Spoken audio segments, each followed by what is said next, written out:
7 victoires, un cancer, des millions d'admirateurs, puis une chute irréversible. En 2013, Lance Armstrong avoue face au monde entier « Tout était mensonge ». Les titres sont effacés, la légende s'effondre. Pendant ce temps, Miguel Indurain, discret, pudique, presque absent, demeure intact, jamais éclaboussé. L'un avançait en silence, l'autre brillait à tout prix. Ils ont dominé le même tour, mais ont-ils laissé le même héritage? Armstrong a parlé. Indurain, lui, n'a jamais eu besoin de le faire. Et si, au fond, le silence de l'un valait condamnation de l'autre? Deux trajectoires, deux visions de la gloire. Reste une question, glaciale.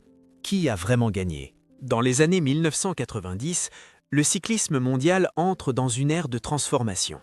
Le Tour de France, plus qu'une simple course, devient un théâtre médiatique où l'on façonne des héros et des légendes. Les sponsors injectent des millions, la télévision diffuse chaque étape et le public exige des exploits toujours plus fous. C'est dans ce contexte d'extrême pression que deux figures émergent. L'un est espagnol, calme, presque stoïque, l'autre est américain, flamboyant, porté par un discours de revanche sur la vie. Miguel Indurain et Lance Armstrong, deux noms qui symbolisent deux façons d'aborder le sport, et surtout la victoire. Né en Navarre en 1964, Indurain se forge dans la rigueur et la simplicité. Dès ses débuts professionnels, en 1984, il impressionne par sa puissance tranquille. En 1991, il remporte son premier Tour de France. Il enchaînera 5 victoires consécutives, un exploit rare. Pourtant, malgré ses triomphes, il reste en retrait. Pas d'effusion, pas de discours grandiloquent, Indurain fuit les projecteurs. Il représente cette génération d'athlètes pour qui le sport est une mission, presque un devoir. En Espagne, il devient un symbole d'intégrité. À l'opposé, Lance Armstrong débarque avec fracas. Né en 1971 au Texas, il se distingue rapidement par son tempérament volcanique. Après avoir survécu à un cancer des testicules métastasé, un combat qui aurait dû lui coûter la vie, il revient en 1999, transformé. Sa victoire au Tour de France cette année-là n'est pas seulement sportive, elle devient narrative, le héros qui a vaincu la mort. L'Amérique entière s'enflamme. Il est invité sur toutes les chaînes, devient un produit marketing, fonde Livestrong et signe avec Nike. Armstrong personnifie la réussite à l'américaine, résilience, gloire, conquête. Mais derrière cette façade se cache une ombre que le monde préfère ignorer. Dans ces années-là, le dopage gangrène le peloton. L'affaire Festina en 1998 a déjà révélé l'ampleur du phénomène. Pourtant, le public continue d'ovationner les performances hors normes. Tout le monde soupçonne, peu osent dénoncer. Indurain, lui, traverse cette période sans être inquiété. Son nom n'est jamais apparu dans les enquêtes. Aucune accusation, aucune fuite. Est-ce la preuve d'une honnêteté absolue ou le fruit d'un système de silence plus vaste? La question reste ouverte, mais le contraste avec Armstrong est saisissant.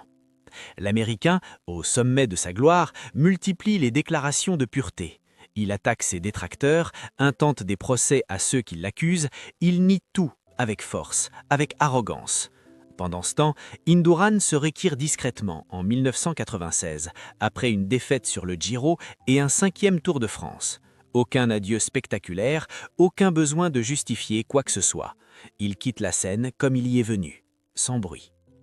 Deux pays, deux cultures du sport. L'Espagne, marquée par une tradition de discrétion et de respect. Les États-Unis, fascinés par les récits de rédemption et les héros conquérants. Deux athlètes portés par ces mentalités opposées. Et deux images, aujourd'hui encore, diamétralement différentes. Car à mesure que les révélations pleuvent sur Armstrong, la stature d'Indurain grandit. Non pas parce qu'il a dit ou fait quelque chose, mais justement parce qu'il ne l'a pas fait. Dans le tumulte, son silence devient une valeur, une manière d'exister sans s'imposer, de triompher sans dominer. Quand Miguel Indurain entre dans le monde professionnel en 1984, il n'attire pas immédiatement l'attention. Grand, puissant, discret, il n'a pas le profil du coureur flamboyant. Mais derrière ce calme apparent se cache une mécanique redoutable, une capacité hors norme à encaisser l'effort et à gérer les étapes avec une précision chirurgicale. Dès 1991, il s'impose comme le nouveau maître du Tour de France, remportant 5 éditions consécutives jusqu'en 1995. Un exploit que seuls Merckx, Hinault et Anquetil avaient accompli auparavant. Mais lui, il le fait sans bruit. Indurain, c'est le champion anti-médiatique par excellence. Là où d'autres savourent les interviews, il les fuit. Là où les caméras cherchent les larmes et les émotions, lui affiche une sérénité inébranlable. Il grimpe l'école sans gesticuler. Il domine les contre-la-montre comme un métronome. Dans l'effort, il devient une machine. Il est surnommé l'extraterrestre par certains journalistes français, non pas pour des exploits surnaturels, mais pour son absence d'affect visible, sa manière presque inhumaine de maîtriser la douleur et le rythme. Son palmarès impressionne. 5 Tours de France, 2 Giro, un titre de champion du monde du contre-la-montre, un record de l'heure battu en 1994. Pourtant, jamais il ne revendique sa place dans l'histoire. Jamais il ne se compare aux autres. Miguel Indurain refuse les hiérarchies et les superlatifs. Il est de ceux qui laissent les chiffres parler, pas les discours. Et puis, il y a son comportement dans le peloton. Respecté de tous, il n'a jamais provoqué, jamais humilié un adversaire. Même quand il écrasait la concurrence, il gardait une forme d'élégance distante. Pas de poing levé, pas de cris. Son coéquipier de l'époque, Pedro Delgado, disait de lui « Miguel ne courait pas pour écraser, il courait pour ne pas décevoir ». Une phrase révélatrice de sa philosophie.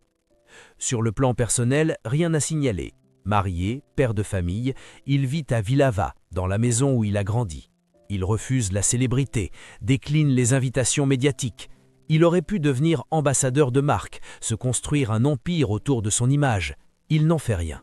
Loin de Paris, loin de Madrid, il cultive une forme de retrait rare dans le sport moderne. Même lorsqu'on l'interroge sur le dopage, sujet brûlant de l'époque, il reste évasif. Il ne nie rien, mais n'accuse personne. Pas un mot plus haut que l'autre. À ce jour, son nom n'est associé à aucune affaire, aucun témoignage, aucun document. Certains y voient une preuve de son honnêteté, d'autres, plus sceptiques, évoquent une omerta bien orchestrée. Mais une chose est certaine, aucune preuve n'a jamais émergé, aucun témoignage, aucune trace. Indurain, c'est aussi l'art de partir au bon moment. En 1996, après une année moins brillante, il décide de mettre fin à sa carrière. Il ne cherche pas à prolonger artificiellement sa domination. Il comprend que son corps ne peut plus suivre, que la roue a tourné.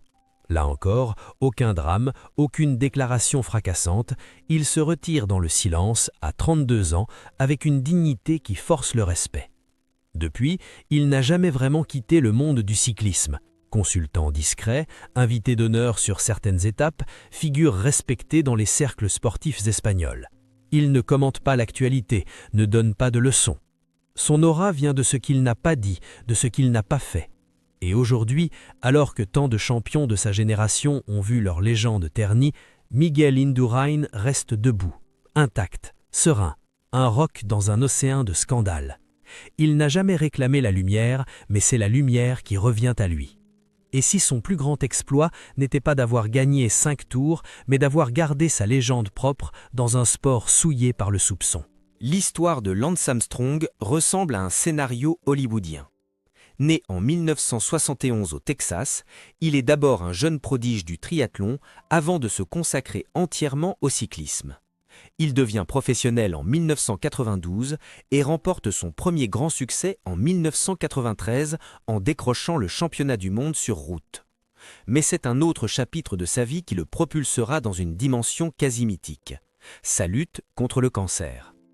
En 1996, Armstrong est diagnostiqué d'un cancer des testicules métastasé avec des tumeurs au cerveau et aux poumons. Les chances de survie sont minces. Il subit plusieurs interventions, des traitements lourds et revient miraculeusement dans le peloton en 1998. Un an plus tard, il remporte le Tour de France. Une résurrection. Une icône est née. Les médias américains s'emballent. Le public voit en lui un héros, un survivant, un modèle.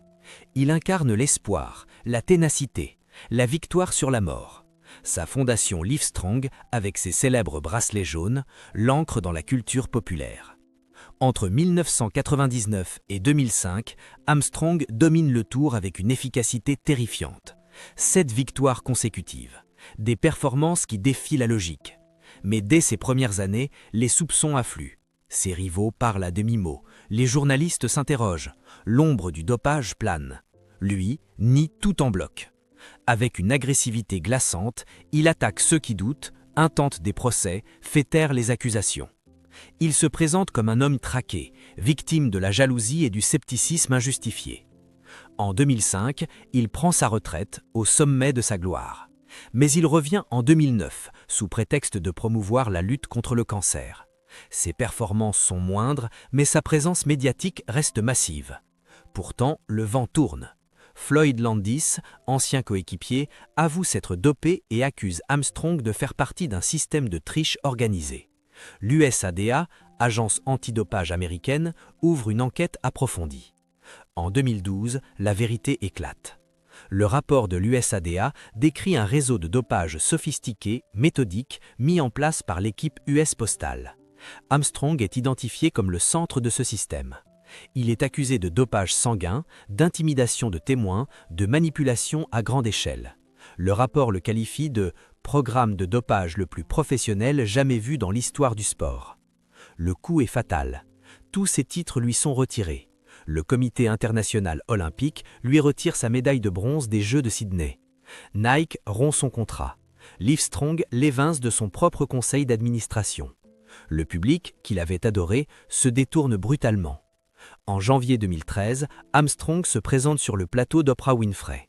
Pendant 2 heures, il reconnaît s'être dopé pendant toutes ses victoires sur le Tour. Un aveu historique, mais calculé. Il parle sans émotion, sans remords véritable. Il justifie, relativise, protège encore certains proches. Le monde est choqué. Mais ce qui dérange autant que le mensonge, c'est le contrôle absolu qu'il a exercé pendant tant d'années. Les journalistes bannis, les coéquipiers contraints de se taire, les médecins complices. Armstrong n'était pas seulement un tricheur, il était un maître de la dissimulation, une machine à écraser la vérité. Depuis, il tente une réhabilitation. Il lance un podcast, donne des conférences, tente de montrer un visage plus humain. Mais la plaie reste vive, le sport ne lui a pas pardonné. L'Agence mondiale antidopage a confirmé l'interdiction à vie. Ses anciens adversaires, comme Greg LeMond, persistent à le considérer comme l'icône d'une époque noire. Il reste une figure ambivalente, charismatique, brillant, mais entaché à jamais de doute. Là où Induraanima a construit une légende sur le silence et la rigueur, Armstrong l'a bâtie sur la narration et la transgression. Et cette légende, il l'a détruite de ses propres mains, en direct, devant le monde entier. Ils ont dominé la même décennie, sur les mêmes routes, dans les mêmes étapes mythiques des Alpes et des Pyrénées. Mais tout, absolument tout, les oppose. Miguel Indurain et Lance Armstrong ne sont pas simplement 2 champions, ils incarnent 2 visions du cyclisme, 2 manières d'exister, 2 façons d'écrire une légende. Indurain, c'est le silence, Armstrong, le bruit. Dès leurs premières années professionnelles, cette différence saute aux yeux. L'Espagnol ne sourit jamais trop, ne s'emballe jamais. Il évite les caméras, fuit les polémiques, répond aux interviews avec une économie de mots remarquable. Son seul langage, c'est le vélo. En face, Armstrong construit un récit. Il ne gagne pas seulement des étapes, il triomphe sur la vie. Il parle, s'exprime, dirige. Tout est stratégie, tout est communication. Leur style de course en dit long. Indurain domine sans violence. Il attaque rarement, mais impose un rythme impossible à suivre. Il gagne en contrôlant. Armstrong, lui, est explosif. Il surgit dans les moments décisifs, attaque avec force, avec flair, avec arrogance parfois. Il fixe ses adversaires dans les yeux, les écrase par la volonté. Là où l'un impose le respect, l'autre impose la peur. Leur rapport au public est tout aussi opposé. Indurain inspire la confiance, l'admiration tranquille. Il n'a jamais promis de miracle, n'a jamais enjolivé sa propre image. Armstrong, au contraire, a fasciné par son storytelling. Le survivant, le père, le philanthrope. Il a su captiver l'Amérique, séduire les sponsors, créer un culte. Mais cette maîtrise de l'image s'est retournée contre lui lorsque le masque est tombé. Et après la fin de leur carrière, là encore, deux trajectoires divergentes. Indurain reste discret, réservé. Il refuse de devenir une personnalité publique, décline les rôles d'ambassadeur trop visibles. Il apparaît de temps à autre lors d'événements cyclistes, mais toujours à l'arrière-plan. Il n'a jamais écrit d'autobiographie, jamais livré de secrets. Son silence persiste et c'est précisément ce qui lui vaut le respect unanime du milieu. Armstrong, lui, n'a jamais cessé de vouloir exister. Après son aveu, il multiplie les tentatives de retour dans la lumière. Il lance un podcast, donne des conférences, produit des documentaires. Il se raconte, encore et encore. Mais le doute demeure. Est-ce sincère ? Est-ce une autre version contrôlée de lui-même ? Est-il capable de se montrer vulnérable sans calcul ? Même dans leur gestion du soupçon, tout les sépare. Indurain n'a jamais eu besoin de se défendre. Il n'a jamais été accusé, mais il n'a jamais crié son innocence non plus. Son comportement, son attitude, sa constance ont suffi. Armstrong, lui, a combattu chaque critique avec violence. Il a poursuivi en justice ceux qui parlaient trop, a écrasé les voix discordantes. Cette posture a renforcé l'image d'un homme qui avait tout à cacher. Et quand la vérité est tombée, elle a tout emporté. Des experts comme Antoine Weyer ou David Walsh le disent depuis des années. Le contraste entre ces deux hommes n'est pas qu'une question de dopage, c'est une question de posture, de relation au monde. L'un a gagné sans jamais forcer l'admiration, l'autre a voulu incarner la grandeur et l'a détruite par excès de contrôle. En 2023, lors d'une conférence à Bilbao, un journaliste espagnol a résumé ainsi: Armstrong est une tragédie américaine, Indurain un secret espagnol bien gardé. Et cette phrase dit tout. Deux légendes, deux visages. L'un continue d'inspirer le silence, l'autre, malgré tout, continue de faire parler. Le 17 janvier 2013, face à Oprah Winfrey et à des millions de téléspectateurs, Lance Armstrong regarde la caméra droit dans les yeux. D'une voix posée, il avoue. Oui, il s'est dopé. Oui, pendant toutes ses victoires. Oui, il a menti, triché, manipulé. Le choc est immense. Le public est figé. Ce n'est pas seulement un athlète qui tombe, c'est un mythe qui s'écroule en direct. Mais malgré cette confession, quelque chose dérange. Armstrong ne pleure pas, il ne tremble pas, il reste dans le contrôle, dans la gestion de l'image. Beaucoup y voient une confession sans rédemption, un exercice froid, calculé. Il parle parce qu'il n'a plus le choix, parce que les preuves sont là, parce que le silence n'est plus possible. Dans les jours qui suivent, les réactions affluent. ESPN titre « The Fall of a Titan ». Le New York Times parle de la plus grande fraude du sport moderne. Des anciens coéquipiers, des journalistes, des fans expriment leur colère, leur déception. Livestrong, la fondation qu'il avait créée, change de nom et coupe tout lien avec lui. Nike, Oakley, Trek, tous les sponsors se retirent. En l'espace de quelques semaines, Armstrong devient persona non grata. Il tente de revenir. Il lance un podcast, commente certaines courses, publie des posts nostalgiques sur ses anciens succès, mais rien n'y fait. L'étiquette de tricheur colle à sa peau, et surtout une question revient sans cesse. Peut-on séparer l'homme de ses actions ? Peut-on pardonner quand le mensonge a été érigé en système ? Pendant ce temps, Miguel Indurain continue sa vie loin des projecteurs. En 2020, on l'aperçoit au départ du Tour de France, souriant, toujours aussi réservé. Il ne commente jamais le cas Armstrong, il ne donne pas d'opinion publique sur le dopage. Mais sa simple présence, sa constance parlent pour lui. Son image est restée intacte, ni flétrie ni contestée. Des cyclistes actuels, comme Tadej Pogačar ou Egan Bernal, évoquent encore aujourd'hui Indurain comme un modèle de rigueur. Dans un monde du sport où chaque victoire est suspectée, son nom fait exception. Il n'a pas revendiqué sa pureté, il l'a incarnée sans discours. Et c'est peut-être là que tout se joue. Armstrong a tout perdu parce qu'il avait tout construit sur l'image. Indurain n'a jamais eu besoin de convaincre qui que ce soit. Il a juste été fidèle à lui-même. L'héritage d'Armstrong reste brûlant. On étudiera encore longtemps son cas dans les écoles de journalisme, de droit, de communication. Il est le symbole d'un système malade. Celui d'Indurain, en revanche, est discret mais solide. Il inspire, il rassure. Deux trajectoires, deux chutes. L'une retentissante, l'autre silencieuse, deux façons de quitter la scène. Et une ultime question suspendue, entre celui qui a tout dit et celui qui n'a jamais eu à parler, lequel des deux a vraiment triomphé? Ils ont couru les mêmes routes, mais n'ont jamais suivi le même chemin. Lance Armstrong, météore flamboyant, a conquis le monde avant de tout perdre. Miguel Indurain, silhouette silencieuse, a traversé la gloire sans un mot de trop, et en est ressorti intact. L'un a voulu dominer les récits, l'autre les a fuis.